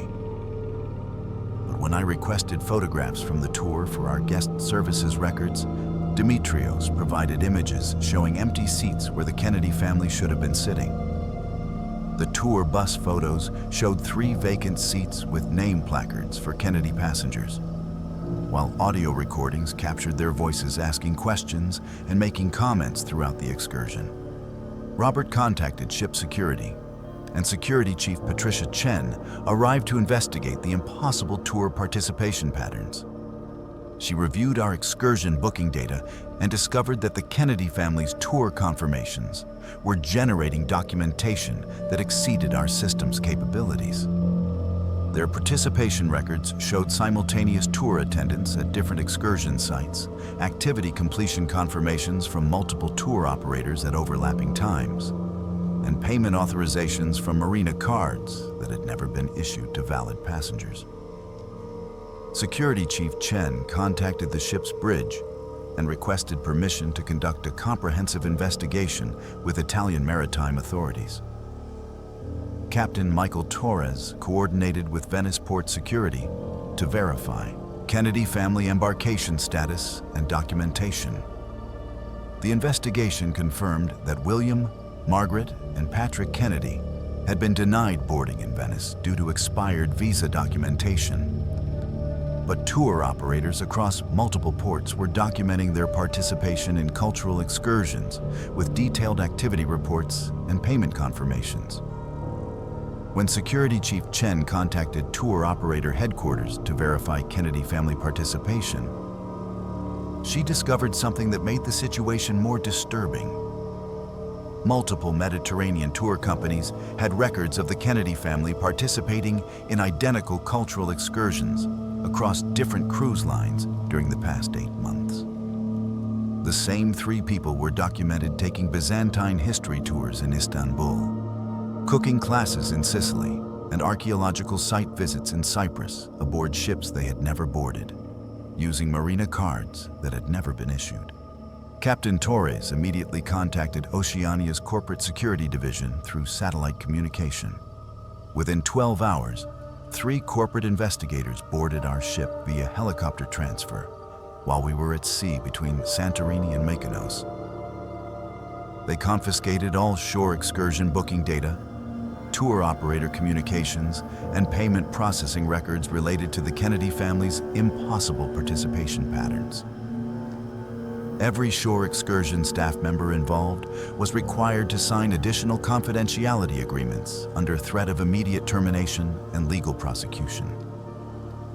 The official incident report classified the situation as a shore excursion booking system malfunction, causing false participation records and duplicate payment processing. The Kennedy family's excursion charges were credited to a suspense account. Their marina cards were deactivated from all systems, and their remaining tour bookings were canceled. But the corporate investigation revealed information that made the situation more terrifying. When they contacted educational institutions in Boston to verify William Kennedy's university affiliation, they discovered that William, Margaret, and Patrick Kennedy had died in a sailing accident 10 months earlier while planning William's sabbatical Mediterranean cruise. According to Massachusetts Coast Guard records, all three had been killed when their sailboat capsized during a storm while practicing navigation for their planned cultural cruise. But someone using their identities had been participating in Mediterranean cultural tours, pursuing the educational experiences they had never lived to enjoy. 3 weeks later, I received calls from shore excursion coordinators on Viking Sea and Silver Sea Silver Muse. Both reported identical guests booking identical cultural tours with identical payment anomalies across Mediterranean ports. When they described the Kennedy family from Boston and their extensive cultural knowledge, I felt completely terrified. The same three people who had died in Massachusetts waters were apparently continuing their Mediterranean cultural education across multiple cruise lines and tour operators. I requested transfer to Caribbean excursion operations, where tour patterns are more recreational, and cultural tourism doesn't create emotional connections with intellectually engaged passengers. I no longer coordinate Mediterranean cultural tours, and I avoid booking guests who demonstrate identical historical knowledge day after day. But sometimes during excursion planning, I notice that certain tour confirmations show recent activity, despite having no corresponding passenger bookings. The reservation system shows cultural tour completions and satisfaction ratings from participants I never registered. And when I review our monthly excursion reports, those phantom bookings always appear in our activity summaries with Marina card authorization from accounts belonging to people who should never be exploring Mediterranean cultural sites. This account has been cross-verified with Oceania Marina employment records, shore excursion booking system documentation, Massachusetts Coast Guard death certificates for the Kennedy family, and corporate security investigation files. Sandra Williams continues working for Oceania Cruise Line, but has never publicly discussed this incident until now. Throughout the state-of-the-art photography studio aboard Holland America New Statendam during a 7-day Alaska cruise from Vancouver to Glacier Bay, veteran ship photographer Rachel Torres would encounter photo session patterns that digital imaging experts and maritime security investigators are still trying to explain. Rachel Torres had been working cruise ship photography operations for 9 years, managing portrait sessions and event documentation across Princess, Celebrity, and Holland America cruise lines. She held certifications in professional photography, digital image processing, and guest service protocols, capturing memories for over 21,000 passengers annually across Alaska and Caribbean routes. But what she discovered in Photo Studio B during what should have been routine family portrait sessions would change everything she understood about digital booking systems, image storage protocols, and the basic reality of who's actually posing for the photographs she was responsible for capturing. This incident was reported through Holland America employment records and cross-verified with photography booking databases, digital image storage systems, and U.S. Coast Guard passenger documentation investigation reports. Rachel Torres begins her story. I'm a 33-year-old ship photographer from Portland, Oregon, and I've been working cruise ship photo services for 9 years. I hold certifications in professional photography, digital image processing, and guest service protocols.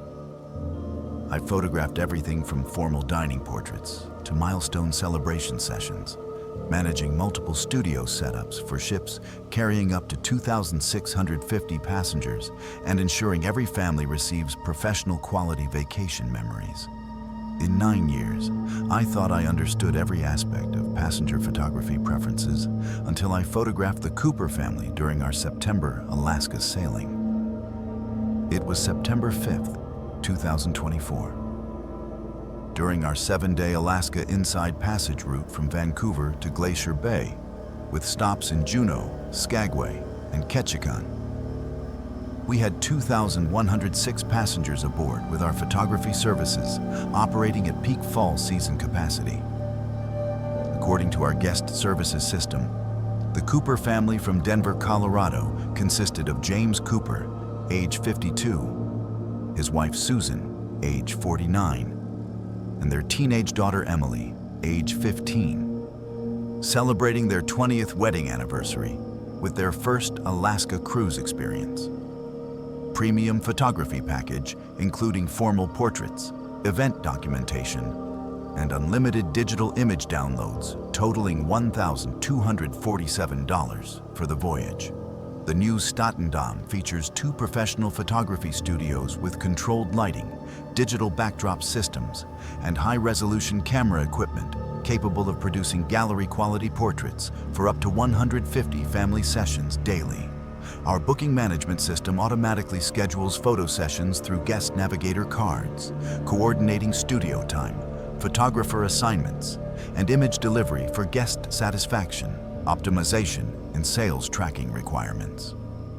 The Cooper family first booked their photography session on September 6th at 2 p.m., requesting formal family portraits in Photo Studio B with elegant backdrop selections. This was typical behavior for anniversary couples wanting to commemorate their milestone celebration with professional photography. James wore a navy blazer, Susan chose an elegant blue dress, and Emily selected a coordinating outfit, creating a cohesive family appearance. I processed their navigator cards successfully, configured studio lighting according to their package specifications, and began their 45-minute portrait session. The Cooper family displayed excellent cooperation during posing, followed direction professionally, and appeared genuinely happy throughout their photography experience. During the session, I captured 73 high-resolution images, including individual portraits, couple shots, and complete family compositions. James and Susan showed natural affection appropriate for celebrating couples. Emily demonstrated typical teenage cooperation mixed with occasional reluctance, and all 3 displayed authentic family dynamics throughout the shoot. Their navigator cards processed payment authorization successfully, and I uploaded their complete image gallery to our digital delivery system with access codes provided for online viewing and purchasing decisions. Standard procedure for premium photography package clients. On September 7th, the Cooper family returned to Photo Studio B at exactly 2 p.m., wearing identical clothing and requesting identical portrait setups. Their posing preferences, facial expressions, and family interactions remained precisely consistent with the previous session. But something felt unusual about their photography behavior. During the second session, I captured another 73 images. But when I reviewed the digital files, I discovered something that violated every photography protocol I understood. The new images were identical to the previous day's portraits, down to exact facial expressions, precise body positioning, and identical lighting conditions. Every photograph from September 7th matched corresponding images from September 6th with pixel-perfect accuracy. Despite different camera angles, adjusted lighting setups, and varied posing directions throughout the session. This pattern continued for 4 consecutive days. The Cooper family arrived at Photo Studio B at precisely 2 p.m., wore identical clothing, and produced identical photographs despite my attempts to vary poses, lighting, and composition techniques. On September 9th, I decided to investigate their photography patterns by reviewing our complete digital image database and session documentation. When I examined their booking records, I discovered something that exceeded our system's technical capabilities. The Cooper family's Navigator cards showed photography session attendance every afternoon since embarkation, but their cards also showed simultaneous photo purchases at our ship's automated photo stations during the exact same time periods they were in my studio. According to our system, they were having professional portraits taken while also purchasing event photos from dining rooms, deck activities, and entertainment venues at precisely 2 p.m. daily. Their daily photography charges totaled over $350 per session across multiple photo services. But premium photography packages are limited to $178 per family per day. Our payment authorization system should have automatically declined transactions exceeding package limits. But the Cooper cards continued processing unlimited photography charges without triggering any spending restrictions. I contacted my photography manager, David Martinez, who had been supervising cruise ship photo operations for 12 years. When I explained the image duplication anomalies, David reviewed our digital storage systems and discovered that the Cooper family's photo sessions were generating data files that violated every digital imaging protocol. Their image galleries showed simultaneous photo captures at different studio locations, identical digital signatures from images taken with different camera equipment, and file creation timestamps that overlapped impossibly across multiple photography venues. David immediately contacted guest services to verify the Cooper family's cabin location and general ship activity patterns. Guest Services Manager Jennifer Rodriguez confirmed that their veranda stateroom on Deck 7 showed normal keycard access, but housekeeping reported concerning inconsistencies in their accommodation. The stateroom appeared occupied with formal clothing hanging in the closet and photography preparation materials scattered throughout, but personal belongings remained in identical positions day after day. Climate control systems registered no environmental changes, and bathroom amenities showed no evidence of daily grooming despite obvious preparation for photography sessions.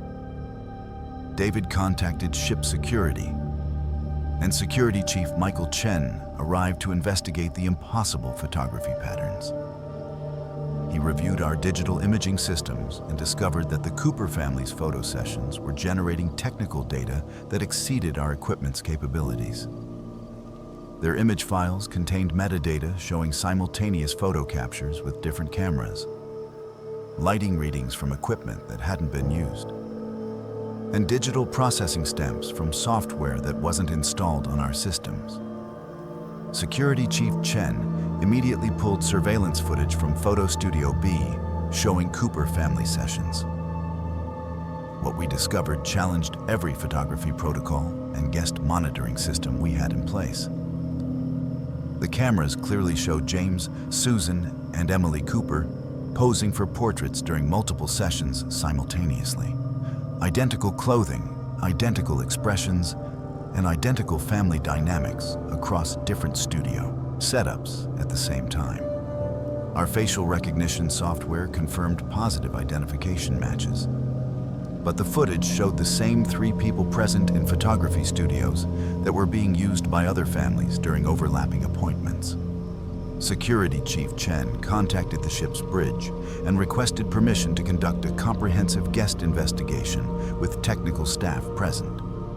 Chief Digital Officer Patricia Torres joined the investigation to verify the Cooper family's photography session authenticity using advanced imaging analysis equipment. When we approached the Cooper family during their September 10th session, Patricia conducted discrete technical monitoring using specialized digital verification equipment. Her analysis showed that the Cooper family's images contained no valid digital signatures, no authentic metadata, and no pixel variation patterns consistent with real photography subjects. But they were actively posing for portraits in my studio, following posing directions and creating the appearance of normal family photography sessions.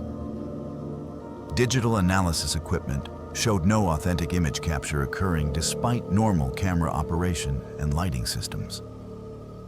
Our studio cameras were functioning normally and recording session activity. But the actual photograph files contained no valid image data corresponding to the Cooper family's physical presence during sessions. The ship's captain, Lisa Rodriguez, was briefed on the situation and immediately contacted Holland America's corporate security division through satellite communication. Within 10 hours, 3 corporate investigators boarded our ship via helicopter transfer while we were at sea near Glacier Bay. They confiscated all photography booking data, digital image files, and studio equipment related to the Cooper family's impossible photography sessions.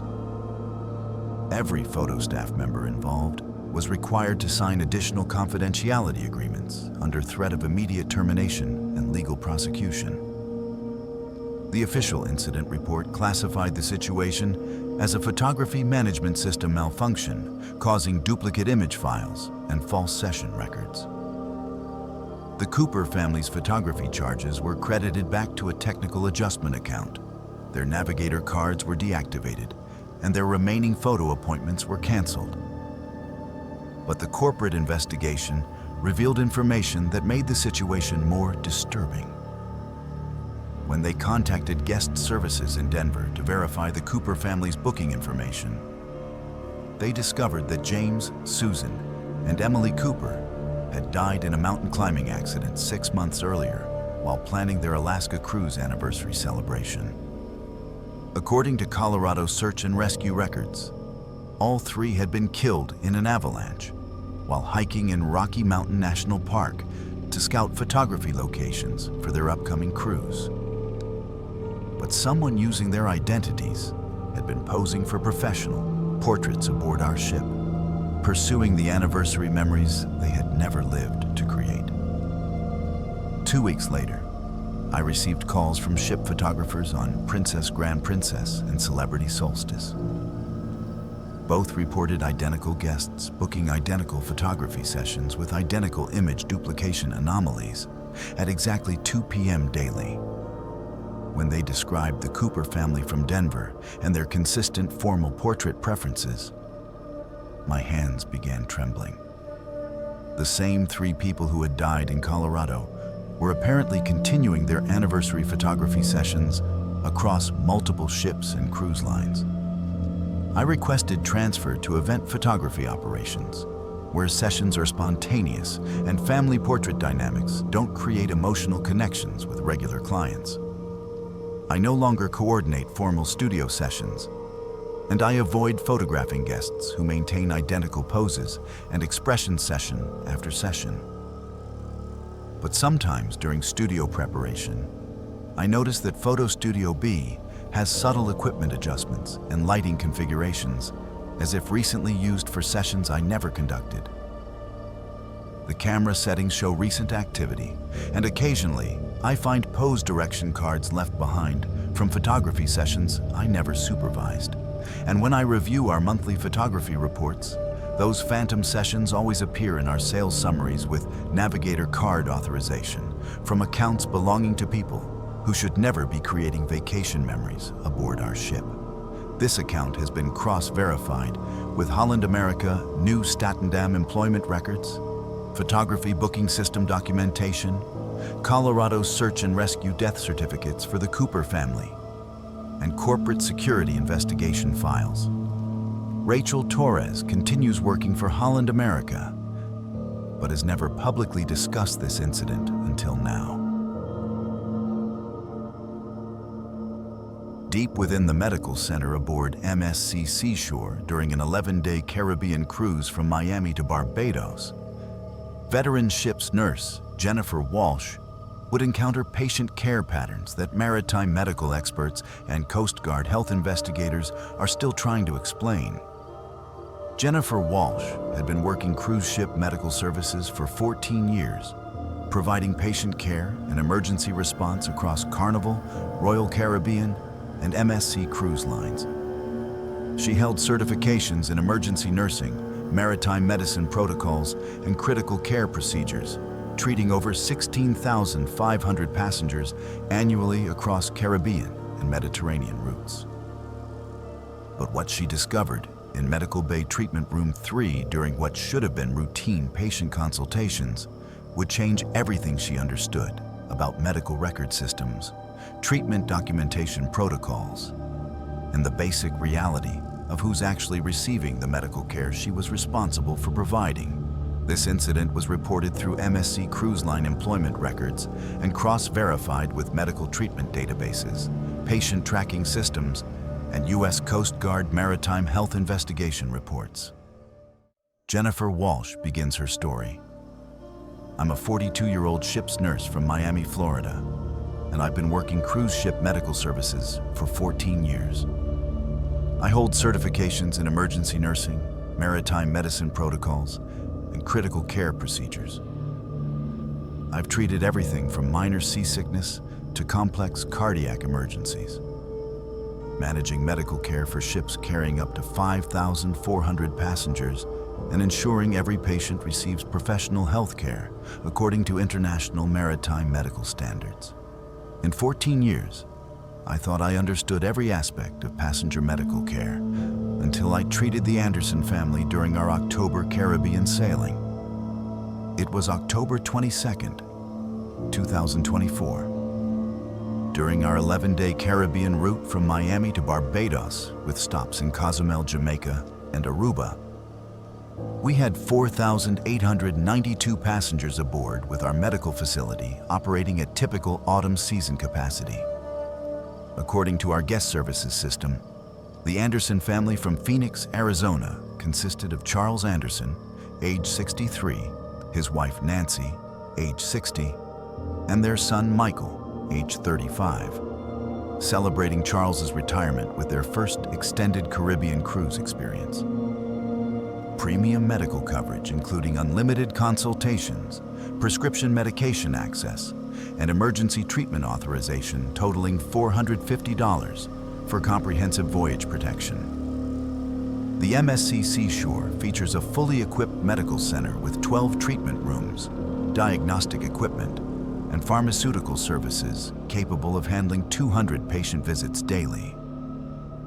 Our patient management system automatically tracks all medical encounters through guest MSC cards, recording symptoms, treatments, medications dispensed, and follow-up requirements for regulatory compliance and continuity of care protocols. The Anderson family first visited the medical center on October 23rd, 11 a.m., with Charles reporting chest discomfort and irregular heartbeat sensations that had developed overnight. This was typical presentation for passengers experiencing cardiovascular stress related to travel changes and vacation excitement. Nancy accompanied him for support, while Michael expressed concern about his father's medical history. I processed their MSC cards successfully, obtained complete medical histories, and conducted comprehensive cardiac assessment protocols. Charles's vital signs showed mild elevation in blood pressure and heart rate, consistent with travel-related stress and dietary changes common during cruise vacations. During the consultation, Charles described intermittent chest tightness, occasional palpitations, and mild shortness of breath during physical activity. His medical history included controlled hypertension and previous cardiac monitoring, making his symptoms concerning but manageable with appropriate intervention.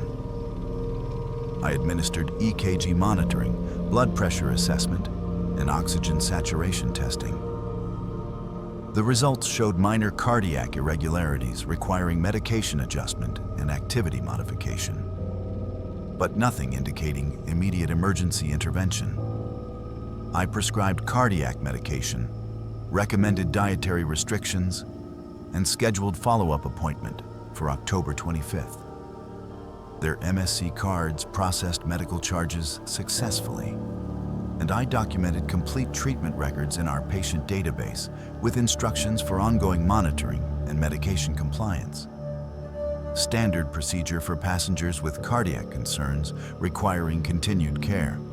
On October 24th, the Anderson family returned to the medical center at exactly 11 a.m., with Charles reporting identical symptoms and concerns despite having received appropriate treatment the previous day.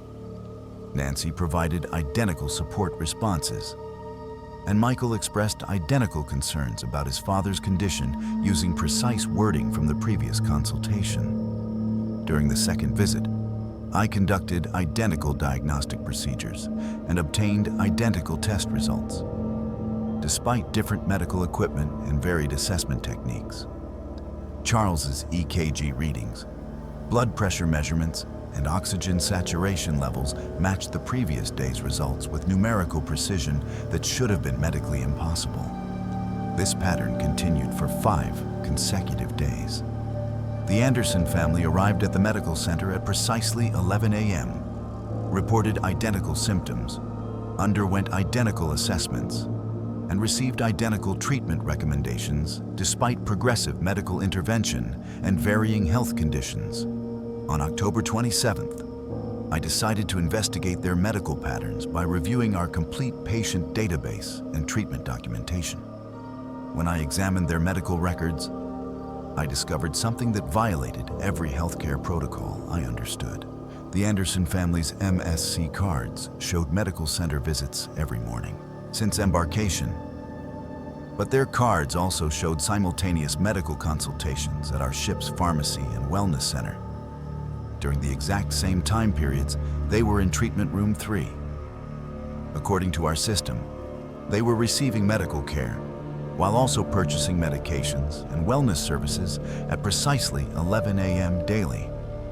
Their daily medical charges totaled over $180 per visit across multiple healthcare services. But premium medical coverage is limited to $41 per person per day. Our payment authorization system should have automatically declined transactions exceeding coverage limits. But the Anderson cards continued processing unlimited medical charges without triggering any spending restrictions. I contacted my medical supervisor, Dr. Robert Martinez, who had been managing cruise ship healthcare operations for 18 years. When I explained the treatment duplication anomalies, Dr. Martinez reviewed our patient management systems and discovered that the Anderson family's medical visits were generating documentation that exceeded our system's capabilities. Their patient records showed simultaneous treatment appointments at different medical locations, identical diagnostic results from different equipment, and medication dispensing records from consultations they couldn't have physically attended due to conflicting appointment schedules. Dr. Martinez immediately contacted guest services to verify the Anderson family's cabin location and general ship activity patterns. Guest Services Manager Patricia Rodriguez confirmed that their balcony suite on Deck 11 showed normal keycard access, but housekeeping reported disturbing inconsistencies in their accommodation. The suite appeared occupied with medical supplies and prescription medications arranged throughout, but the bathroom showed no evidence of medication consumption despite clear signs of ongoing medical treatment. Pills remained in identical positions day after day, and medical equipment showed no usage despite obvious healthcare needs.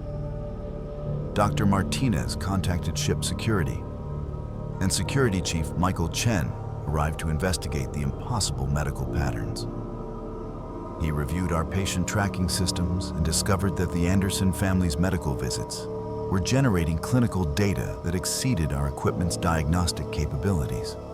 Their medical files contained test results showing simultaneous diagnostic procedures with different equipment, medication reactions from drugs that hadn't been prescribed, and vital sign measurements from monitoring devices that weren't connected to patients.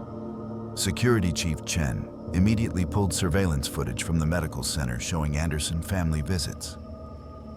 What we discovered challenged every medical protocol and patient monitoring system we had in place. The cameras clearly showed Charles, Nancy, and Michael Anderson receiving medical consultations during multiple appointments simultaneously.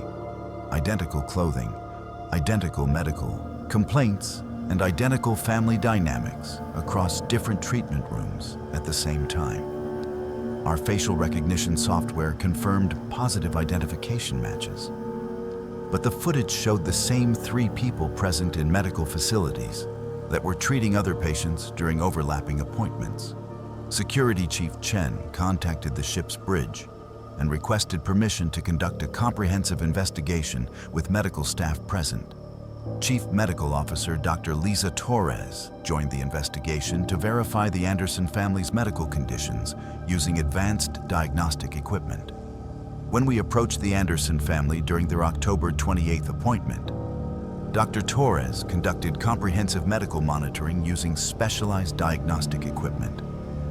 Her analysis showed no detectable vital signs, no respiratory patterns, no cardiac activity, and no metabolic function from any of the 3 Anderson family members. But they were actively participating in medical consultations, describing symptoms, responding to treatment questions, and following medical instructions appropriately. Advanced medical monitoring equipment showed no physiological activity despite normal patient behavior and apparent healthcare needs. Our diagnostic equipment was functioning normally and recording consultation activity. But the actual medical data contained no valid physiological readings corresponding to the Anderson family's physical presence during appointments. The ship's captain, Jennifer Kim, was briefed on the situation and immediately contacted MSC's corporate medical division through satellite communication. Within 12 hours, 3 corporate investigators boarded our ship via helicopter transfer while we were at sea near Barbados. They confiscated all medical treatment data, patient records, and diagnostic equipment related to the Anderson family's impossible medical consultations. Every medical staff member involved was required to sign additional confidentiality agreements under threat of immediate termination and legal prosecution. The official incident report classified the situation as a medical management system malfunction, causing duplicate patient records and false treatment documentation. The Anderson family's medical charges were credited back to a technical adjustment account. Their MSC cards were deactivated from all medical services, and their remaining healthcare appointments were canceled. But the corporate investigation revealed information that made the situation more terrifying. When they contacted healthcare providers in Phoenix to verify the Anderson family's medical insurance information, they discovered that Charles, Nancy, and Michael Anderson had died in a car accident 9 months earlier while traveling to schedule Charles's retirement medical examinations. According to Arizona Department of Transportation records, all 3 had been killed in a collision with a drunk driver while driving to Charles's cardiologist appointment to clear him for cruise travel. But someone using their identities had been receiving medical care aboard our ship, pursuing the healthcare consultations they had never lived to complete. 3 weeks later, I received calls from ship's nurses on Norwegian Epic and Celebrity Edge. Both reported identical patients maintaining identical medical appointment patterns with identical diagnostic anomalies at exactly 11 a.m. daily. When they described the Anderson family from Phoenix and their consistent cardiac concerns, I felt completely terrified. The same 3 people who had died in Arizona were apparently continuing their medical care across multiple ships and cruise lines. I requested transfer to emergency response duties, where medical encounters are spontaneous and family healthcare dynamics don't create emotional connections with regular patients.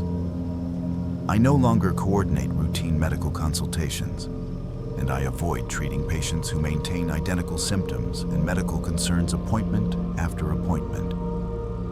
But sometimes during medical center preparation, I notice that treatment room 3 has subtle equipment adjustments and diagnostic configurations as if recently used for consultations I never conducted.